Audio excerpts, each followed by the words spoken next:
Episode 281 শুরুতেই mega surprise. আমরা প্রথমবারের মতো দিচ্ছি 5 জন সাবস্ক্রাইবারকে আইফোন 16 প্রো ম্যাক্স। অংশ নিতে যা লাগবে সাবস্ক্রাইব, বেস্ট কমেন্ট, সবচেয়ে সুন্দর কমেন্টকারীরাই জিতবেন আইফোন 16 প্রো ম্যাক্স। তাহলে গহনার 281 পর্বের দারুণ এক্সপ্লেনেশন। গাজরি চিৎকার করে বলে, আপনাকে কতবার বলবো এই বাচ্চা আমি রাখবো না, আমাকে এই দায়িত্ব থেকে মুক্তি দাও। গহনা হতভম্ব, আয়ুষ্মান স্তব্ধ। গহনার কণ্ঠ কেঁপে ওঠে, গাজুরি তুমি কিভাবে এমন কথা ভাবতে পারো? তুমি জানো এই সন্তান আমাদের কতদিনের অপেক্ষা?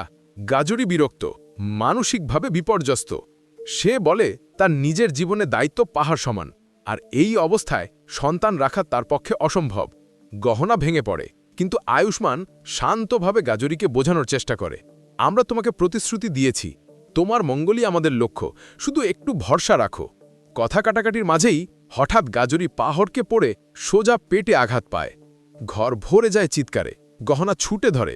আয়ুষ্মান চেঁচিয়ে ডাক্তার ডাকে। পরক্ষণেই তারা হাসপাতালে পৌঁছায়। গহনার চোখে আতঙ্ক। ডাক্তার, আমার বাচ্চা, দয়া করে দেখুন। ডাক্তার গম্ভীর মুখে জানান, পরিস্থিতি জটিল, পরীক্ষার পরেই নিশ্চিত হওয়া যাবে, এখনই কিছু বলা সম্ভব নয়।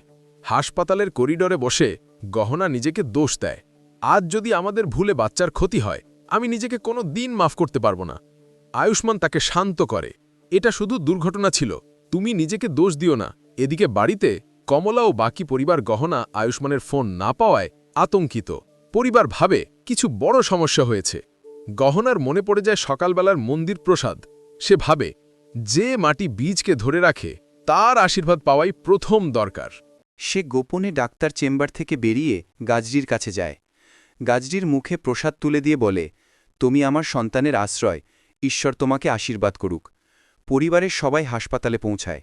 আতঙ্ক, গাজরিকে দেখলে পরিবার বুঝে ফেলবে যে বাচ্চাটা গহনাই গর্ভে বহন করেনি। আয়ুষ্মান দ্রুত গাজরিকে লুকিয়ে রাখে। ডাক্তার এসে সবাইকে বাইরে অপেক্ষা করতে বলেন। কয়েক মিনিট যেন কয়েক ঘন্টার মতো মনে হয়। অবশেষে ডাক্তার ফিরে আসে হাতে রিপোর্ট নিয়ে। পরিবার থম মেরে দাঁড়িয়ে থাকে। ডাক্তার, এটা একদম অলৌকিক, এমনভাবে পড়ে যাবার পরও মা আর বাচ্চা দুজনেই সম্পূর্ণ নিরাপদ। গহনা কান্নায় ভেঙে পড়ে, ধন্যবাদ ঈশ্বর, তুমি আবার আমাদের জীবন ফিরিয়ে দিলে। গাজরি শান্ত কণ্ঠে বলে, আমি বাইরে শক্ত, কিন্তু ভেতরে আমি খুব একা, এই সন্তানসহ সব দায়িত্ব একা সামলাতে পারছি না। গহনা কাঁদতে কাঁদতে তার হাত ধরে, তুমি একা নও, তুমি আর আমার সন্তান দুজনেই আমাদের দায়িত্ব। আয়ুষ্মান যুক্ত করে, এখন থেকে তুমি আমাদের সাথে থাকবে, তুমি নিরাপদ থাকবে। গহনা গাজরিকে নিয়ে বাড়ি ফেরে। বাড়ির লোক তীব্রভাবে আপত্তি করে, বুয়া, এই মেয়েকে ঘরে তোলার সাহস হলো কিভাবে? আমরা ওকে চিনি না। গহনা দৃঢ়ভাবে উত্তর দেয়, আপনারা না চিনলেও আমার সন্তান তাকে চেনে, সে শুধু একজন মেয়ে নয়, সে আমার সন্তানের জন্মদাত্রী, সেই বাড়িতে থাকবেই। পরিবার হতবাক। গহনার শক্ত অবস্থান সবাইকে থামিয়ে দেয়। গাজরিকে বাড়িতে একটি ঘর দেখানো হয়। গাজরি আবেগে ফেটে পড়ে, আমি কখনো ভাবিনি কেউ আমার জন্য এত করবে। গহনা হাসে, তুমি শুধু আমাদের সন্তানের বাহক নও, তুমি আমাদের পরিবারের অংশ।